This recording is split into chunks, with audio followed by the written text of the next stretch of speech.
Hello, it's Jimmy here at O'Reilly's, and I've come to do a automatic gearbox service on this Ford S-Max 2 litre diesel. Okay, so first I'm just opening the 7mm clip here on the air intake. So I've got that loose. Now I'm going to open this clip, pull that red one out, press that in and pull it out. Now it should be just a case of giving this a good hard yank, and it'll just come straight up. Just going to need to pull that out with both my hands now.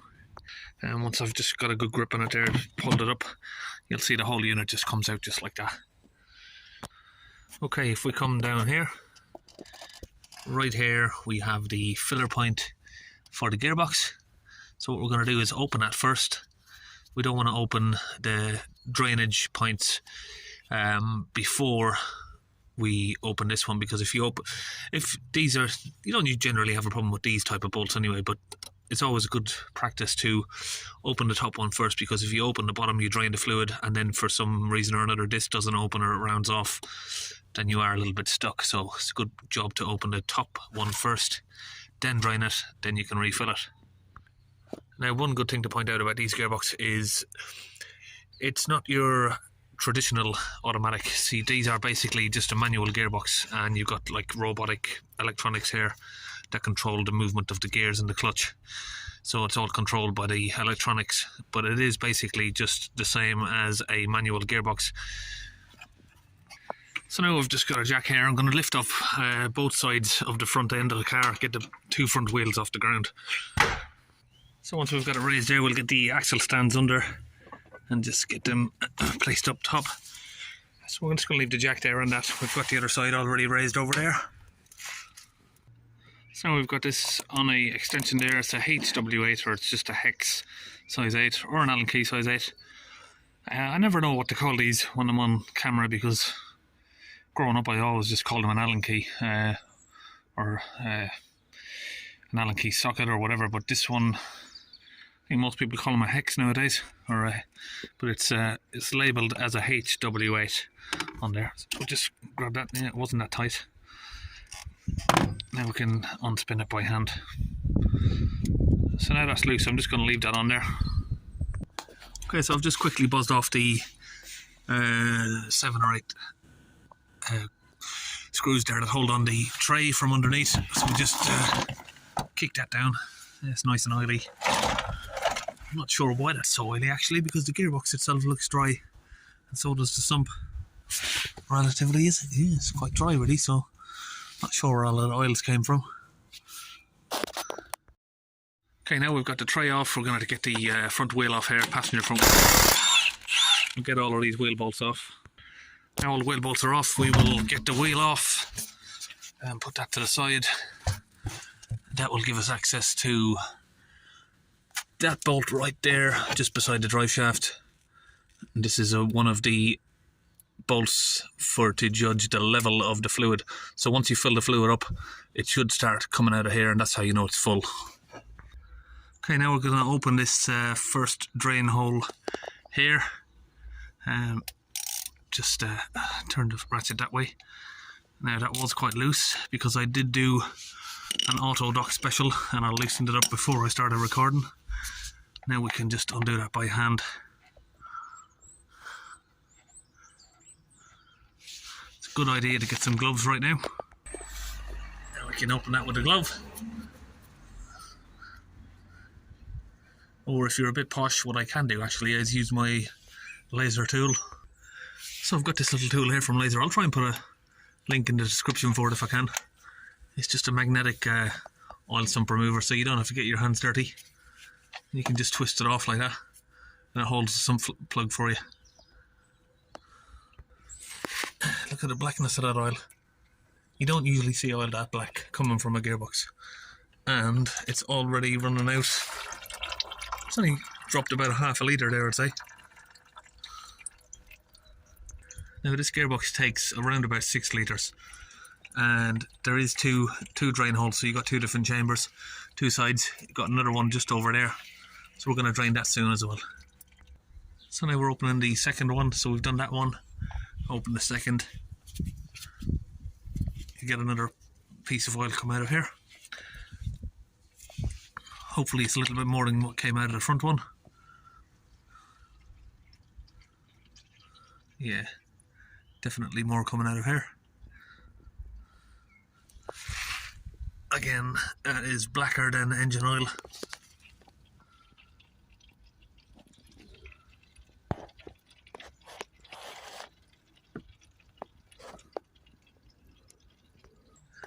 So both of these bolts, I believe, are rated at 40 Newton meters, 42 Newton meters. But just check your own vehicle to be sure. I don't like giving out Newton meter specs because from one year to the next or a different model they can change. Okay, here I've got a 1/2 inch ratchet with a little swivel joint on it and a 32mm socket there.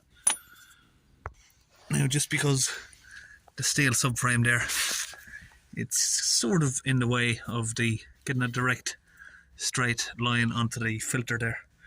So we have to sort of come in at an angle. Before we do that, we just get a little Allen key or a little star key, and we'll show you what we're going to do with that. So just right up the top there, you got a little plastic, it's hard to get it to focus, but yeah, there's a plastic little clip there that just locks the filter housing into place. Try and get it to focus. There. So we're just going to lock that out with this little tool here. So I'm going to come up from the top and just slide it in. That'll hold it locked out. Just slide it under the pin there. So now we're just winding that out by hand. And we've got the filter out there. Just let that drain, back into the tub there. Oh, the filter. That's the filter come out. Oh yeah, the filters fell into the oil pan there. Let's just grab that filter out and have a look at it. Would you look at the state of that?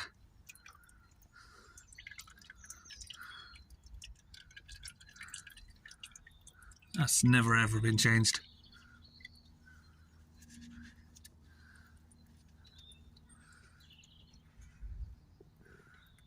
Alright, here I've got a kit from Meal, however you pronounce it, and it's got all of the stuff you need inside to do the service. 6 litres of oil and a filter. Let's have a look at what oil they've given. ATF DCG2. This is a specific kit just for this car. Comes with a kit there, some numbers on the oil filter. So there is the brand new filter. That just all comes inside the new housing there. Just get that pushed into place and we'll just get that put up. It's got a little seal around here. We'll just give that a little rub of oil with our finger before we put it up. All around the rubber seal there. Okay, that is the new oil filter there put on. That goes up to about 15 Newton meters. Okay, what you need to do now is remove that filler plug and then put a funnel down here and fill it up. But just as I've got it here, I've got a specific tool for the manual transmission fluid. So I'm going to use this. It's just a pump that we can just fill it up as we please. Okay, we've got the fluid ready to go in. So now we come in here, we'll open the level screw or bolt, and then we can start filling it up. So remove that screw there. Now just make sure you got your oil catch pan ready under the hole there. Now doing this, it's just as easy to use a funnel, but I'll be honest, I can't find a funnel with a small enough hole that fits in there. I've misplaced a few of my funnels, so I'm just going to use the pump. This pump is specifically made for this job anyway, so we'll use that. So once you're on your last litre there, if you look closely inside, you'll just about see the oil level coming up. And what happens in these gearboxes is, because you've got 2 drain holes inside, there's a partition in the middle. Once the first side fills up, it then starts overflowing into the second chamber there. And you'll just about see it start to drip out there. just tipping over there now. So what I'm going to do is close that up. So once you've got that closed up, you'll then have two options of going around this. So what you can do is start the vehicle up to let the oil filter there fill up, and then you can top it up with maybe another 200ml or 100ml to 200ml, and then check if it's flowing it back out of the hole again. Or you can just add, now the hole's closed up, you can just now add another 100 or 200ml in, and then start the car, and it will drop down to the level again because you've already filled the oil filter up by then. But we'll do it the normal way around for now. So we'll get inside the car, start it up,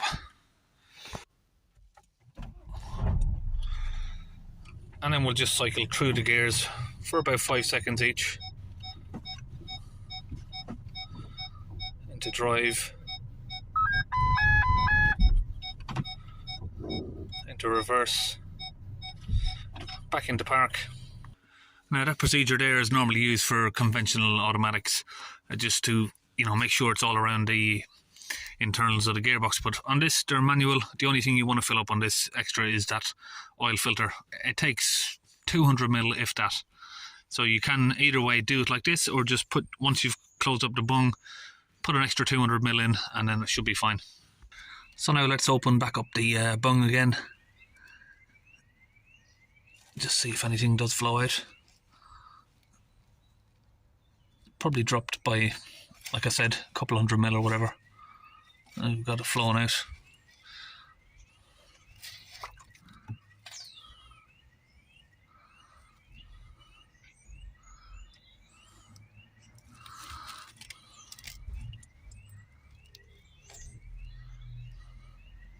I think most of it is come back into the rear chamber here.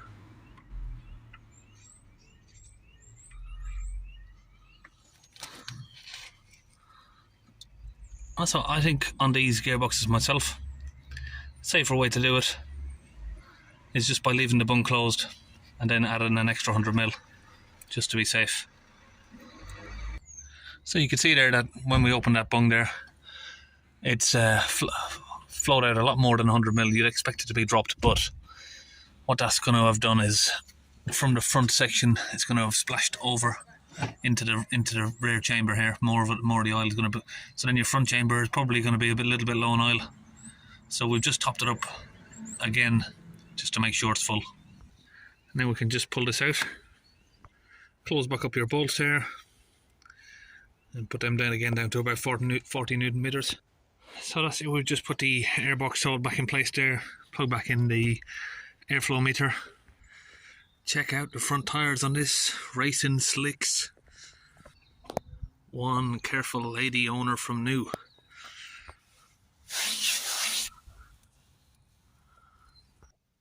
Okay, we'll just start the vehicle back up.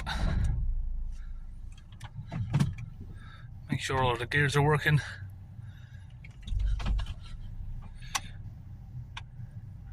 Forward, reverse, and we'll turn off the engine management light, as that could have come on when we disconnected the airflow meter. Low washer, low tyres. What else have we got there? Service oil required. And the complaint with this car was that the car drives fine when it's cold. After, say, 20 minutes or so, or however long it takes, the customer's complaint was when the car warms up, they get a gearbox fault come up, and they were advised by their local mechanic to have the gearbox oil changed. Now, we haven't come here to diagnose the gearbox at all. They just wanted a straightforward price for it, an oil service or a gearbox service, and that's what we've come to do, and hopefully that will solve their problem, and we'll let you know the results on that soon. If we open the door of the vehicle, I don't know if you can hear that on camera, but there is a flywheel rattle. Okay, we'll fire up the launch Euro Tab 2, so we're just going to switch the engine off there. Put the ignition on, go into the diagonals. Let's see if we've got any other faults. We're going to have maybe one there for the MEF sensor that we deleted, that we unplugged. We're going to see if we've got anything else. Hopefully not, no no automatic gearbox faults, but yeah, it did show up a warning. I can't remember if they said it was an over temperature warning, gearbox over temperature, but it's highly likely, considering that we taken out maybe 2.5 litres and put back in around 6. We've just got a connection issues with so we're not the Wi-Fi is not being connected. We'll just get the Wi-Fi connected back up and we'll start. Need to find the van. Yeah, there it is. Let's go back. Now that should work. Oh, come on.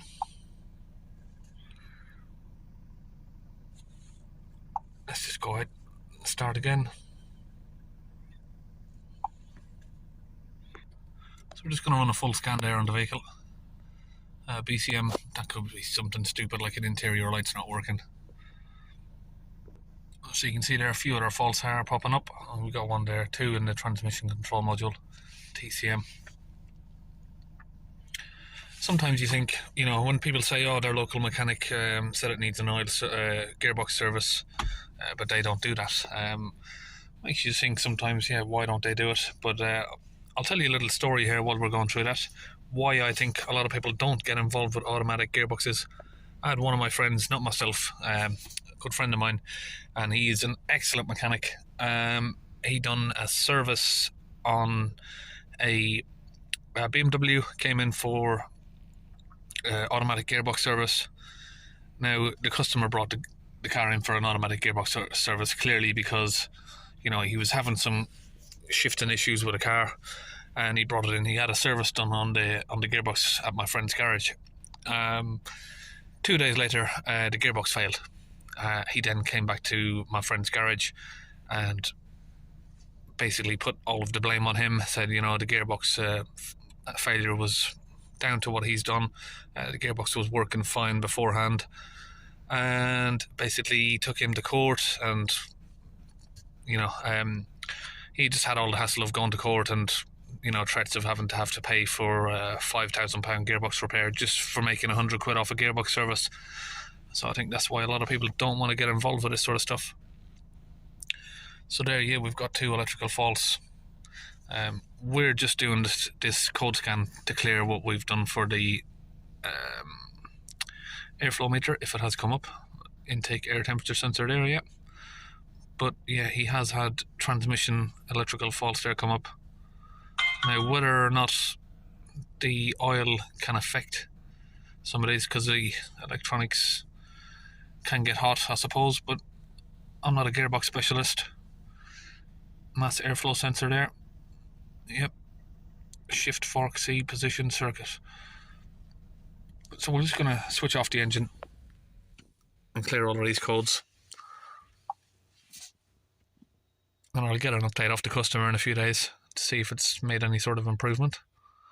But what I do with jobs like this is I'll always send the customer a text saying, yeah, gearbox flywheel is noisy, called out to do a service on the gearbox because he's having problems shifting. So then we've got a record of our chat, send them an email, and if I'm giving them a receipt, I'll also write that on the receipt as well, just so they can't come back and say the gearbox was working fine before you serviced it. That's it, vehicle is started up. And it's not just gearboxes I do that with.